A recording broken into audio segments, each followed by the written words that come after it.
Narito ako sa isang lugar na di ko maintindihan. Nakikipagsapalaran sa buhay na ang hantungan ay kawalan.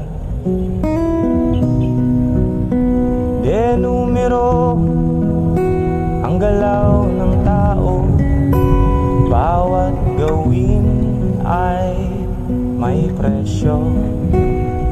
O narito ako sa isang lugar na di ko maintindihan.